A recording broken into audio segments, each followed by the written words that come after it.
درود شریف پڑھیے۔ الصلاۃ والسلام علیک یا رسول اللہ، الصلاۃ والسلام علیک یا حبیب اللہ، الصلاۃ والسلام علیک یا نور اللہ، صلی اللہ تعالی علیہ وسلم، صلی اللہ علیہ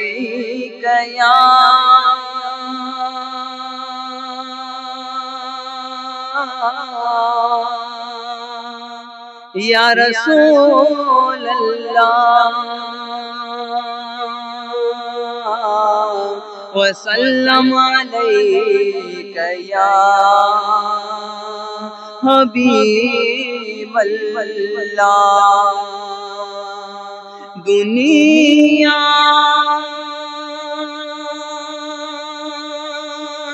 میں ہر آفت سے بچانا مولا، عقبہ میں نہ کچھ رنج دکھانا مولا، اور بیٹھو جو درے پاک کے پیغمبر کے حضور، بیٹھو جو درے پاک کے پیغمبر کے حضور، ایمان پہ اس وقت اٹھانا مولا۔ پڑھیے صلی اللہ علیہ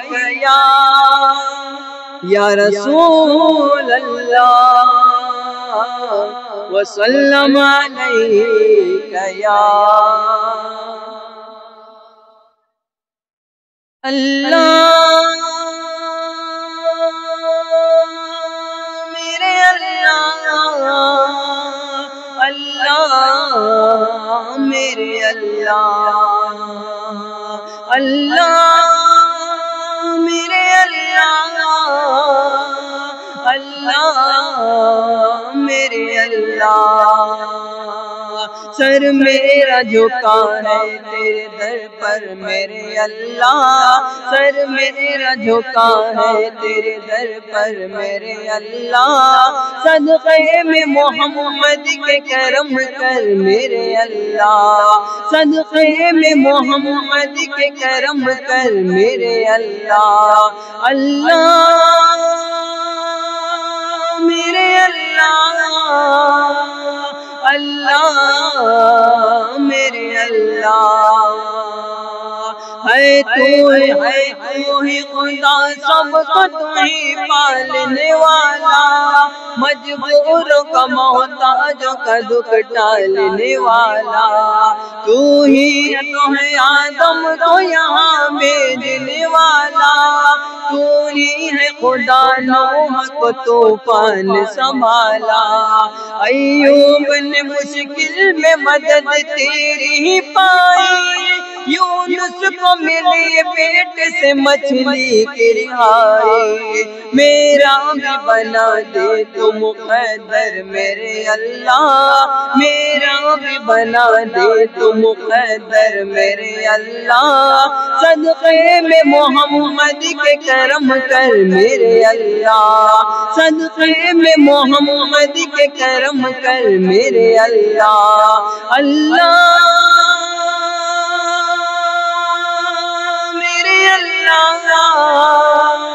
اللہ میرے اللہ۔ ایمان کے پردے میرے سینے میں اجالے، تو نے مجھے کر دے گناہوں سے بچا لے،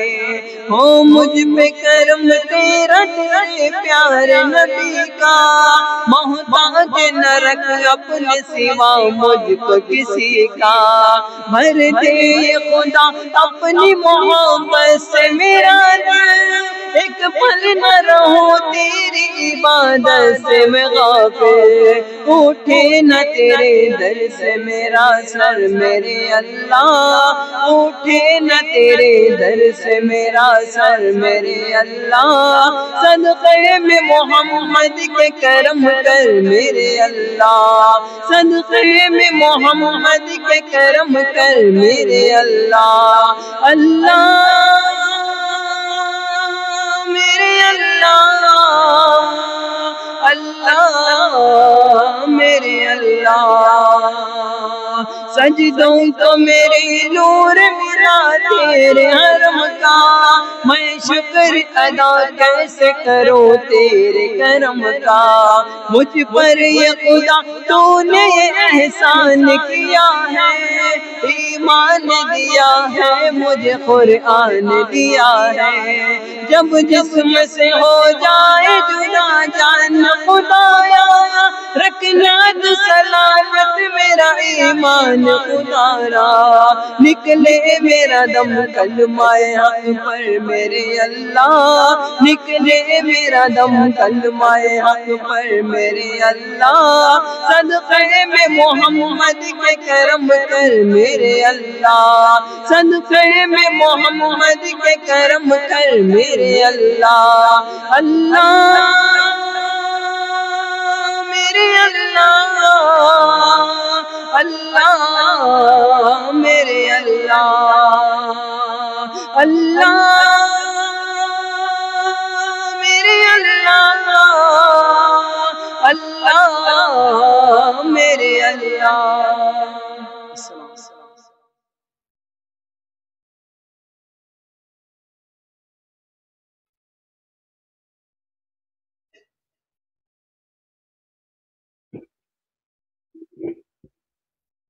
حاضران استماع، السلام علیکم ورحمۃ اللہ وبرکاتہ۔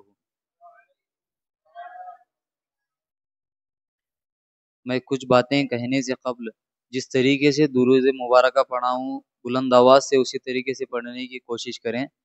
پڑھیے الصلاۃ والسلام علیک یا رسول اللہ، الصلاۃ والسلام علیک یا حبیب اللہ، الصلاۃ والسلام علیک یا نورا من نور اللہ، وعلی آلہ واصحابہ صلی اللہ تعالی علیہ وسلم۔ میرا عنوان میدان جنگ میں جماعت کی تاکید۔ اللہ تعالیٰ کا فرمان ہے کہ اے محبوب، جب تم ان میں تشریف فرما ہو پھر نماز میں ان کی امامت کرو تو چاہیے کہ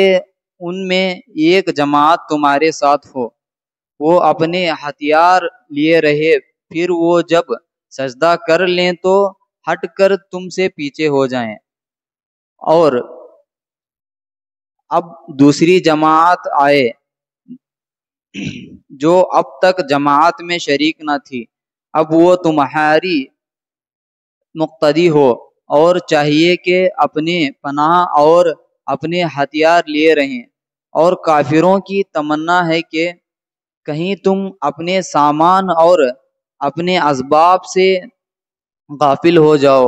تو ایک دفعہ تم پر جھک پڑیں، اور تم پر کوئی مضائقہ نہیں اگر تمہیں مینا یعنی بارش کے سبب تکالیف ہوں، یا بیمار ہو کے اپنے ہتھیار کھول رکھو اور اپنی پناہ لیے رہو۔ بے شک اللہ نے کافروں کے لیے خواری یعنی ذلت کا عذاب تیار رکھا ہے۔ حالت خوف میں دشمن کے مقابل اس اہتمام کے ساتھ نماز ادا کرنے سے معلوم ہوتا ہے کہ نماز با جماعت کس قدر ضروری ہے۔ اللہ رب العزت کے بارگاہ میں دعا ہے کہ میرے کہنے سننے سے زیادہ ہم تمام کو اس پر عمل کرنے کی توفیق عطا فرمائے، اور ہم تمام کو پنجگانہ با جماعت ادا کرنے کی توفیق عطا فرمائے۔ السلام علیکم ورحمۃ اللہ وبرکاتہ۔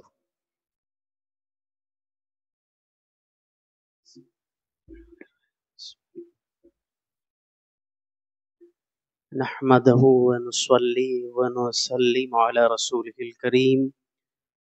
أما بعد فأعوذ بالله من الشيطان الرجيم بسم الله الرحمن الرحيم قل إن صلاتي ونسكي ومحياي ومماتي لله رب العالمين صدق الله العظيم غوث اعظم بمنی بے سرو ساما مددے قبلہ دی مددے کعبہ ایماں مددے بگرداب بلا افتاد کشتی ضعیفانو شکستارا تو کشتی بحق خواجہ عثمان ہارون مدد کن یا معین الدین چشتی۔ پیارے آقا صلی اللہ تعالی علیہ وسلم کے پیارے دیوانوں، السلام علیکم ورحمۃ اللہ وبرکاتہ۔ آئیے قرآن مقدس کی جس آیت کی تلاوت کا شرف حاصل کیا اس کے سلسلے میں کچھ بات کرنے سے پہلے ہم اور آپ مل کر اپنے اور ساری کائنات کے مرکز عقیدت حضور احمد مجتبی محمد مصطفیٰ ارواحنا فدا صلی اللہ تعالی علیہ وآلہ وسلم کے بارگاہ کرم میں جیسے میں پڑھاؤں مل کر کے پڑھیں۔ الصلاۃ والسلام علیک یا رسول اللہ، الصلاۃ والسلام علیک یا نبی اللہ، الصلاۃ والسلام علیک یا حبیب اللہ، وعلی آلک واصحابک یا نور اللہ صلی اللہ تعالی علیہ وسلم۔ اللہ کے بارگاہ میں دعا گو ہے مجھے حق کہنے، آپ سبھی کو حق سننے، حق والے باتوں پہ مجھے آپ کو سب کو عمل کرنے کی اللہ تعالیٰ توفیق عطا فرمائے۔ یہ شہادت گئے الفت میں قدم رکھنا ہے، لوگ سمجھتے ہیں آسان مسلمان ہونا۔ تو پیارے آقا علیہ الصلوۃ والسلام کے پیارے دیوانوں، آج ہفتہ واری اجتماع کی ہماری رات ہے، تو ہمارے اعتبار سے اور رب تبارک و تعالیٰ کے فضل سے آج شب عید ہے، عید کی رات ہے۔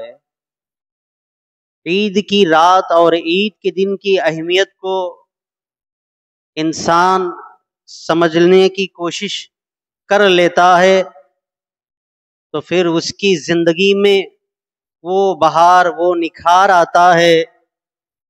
جیسے وہ چاہتا ہے کہ عید کی خوشیاں اسے نصیب ہو جائے۔ تو اس کے لیے مطلب یہ نہیں ہے کہ کل ہم انشاءاللہ تعالی جو عید کی جماعت کا وقت ہے اس میں ہم حاضر ہو جائیں گے، عید کی نماز ہم پڑھ لیں گے جیسے چاہے ویسے، اور پھر جیسے چاہے ویسے ہمیں جا کر کے اپنے جانوروں کی قربانی پیش کریں۔ تو اس طرح عید کا معنی نہیں ہے۔ اصل میں عید کا معنی ہے کیا؟ تو عید صرف سال میں 2 مرتبہ نہیں آتی ہے، بے شمار بار آتی ہے۔ حدیث پاک میں ارشاد فرمایا گیا، حضور علیہ الصلوۃ والسلام کا فرمان، الجمعۃ عید المومنین، جمعہ مومن مسلمانوں کا عید کا دن ہے۔ تو پورے سال کے اندر کم و بیش 52 مرتبہ جمعہ آتا ہے، تو یہ ہے عید کا دن۔ عید کے ایک معنی یہ بھی ہے خوشی، عید کا ایک معنی خوشی ہے، تو ایک معنی یہ بھی بیان کیا گیا ہے یہ وہ خوشی ہے اسے پلٹ پلٹ کر کے نصیب ہوتی ہے۔ آپ دیکھیں آج ہم نے